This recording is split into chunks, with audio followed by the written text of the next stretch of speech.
دیگه 6 ماه دیگه نیستی. ای کاش اصلا برم تو خیابون یه ماشین بزنه بهم نفهمه هیچکی. ای کاش روی تخت بیمارستان تنهایی جون بدم آخر نرسید. ای کاش تو دوا چاقو بخورم فریاد بزنم دادم نرسه به کسی. ای کاش نفرین مادرم میگرفت شب میخوابیدم صبح بیدار نمیشدم. ای کاش هیچ وقت رو نمیدیدم. ای کاش هیچ وقت عاشق نمیشدم.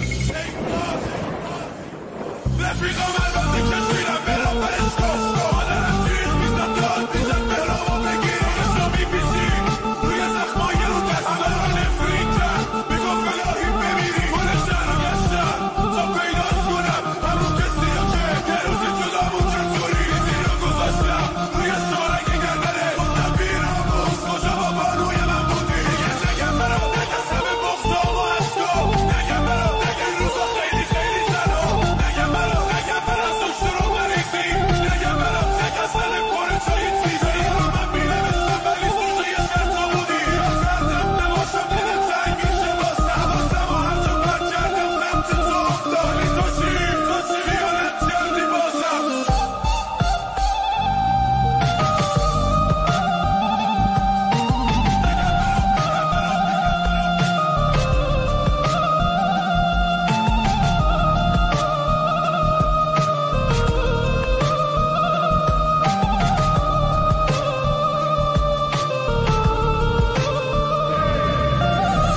کاش یه شب اکسات رو بریم سیگار توی دستم قلبم میگو واسه.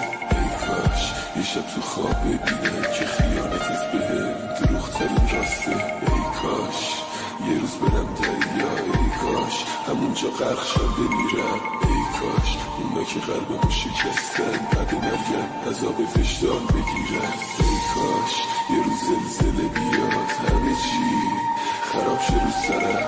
ای کاش اصلا جنگ برم شهید شم روی قبرم بنویسن مدافع حرم. ای کاش هیچ وقت ضربه نمیخوردم از مردم خسته نمیشدم. ای کاش اصلا یه جوری میمردم ولی هیچ وقت معروف نمیشدم. نفیره کردون که بهشت و خزو الباطی یه با من چرا داخل پلس سلواتی یه به من اشتباه فقط کاغذ خودکاره رام از این دنیا بنده یه دنیا طرف کاره من مخصد تو گلوم بود که پاره شدن که هر شب و هر روز هرچی تو خونه تو میشکرم که دیوونه بودم تو دیوونه تر کردی هر بده به چشم تو دوباره برگردی اگه خواستم بمونی به فکر آبروم بودم همه میگن مهران مغرور بابا اصلا بحث این داستانونی یا نردی بود سردت خودم و خواستو بریم باره همون بلند میکنم میخواد دنیا هم بیا قلبت درد میکنه دلم مادرم و میخواد این همه جای بود تا دست ایشی بهم نرسه روی خستگی صدا مهران آخرین دارسته.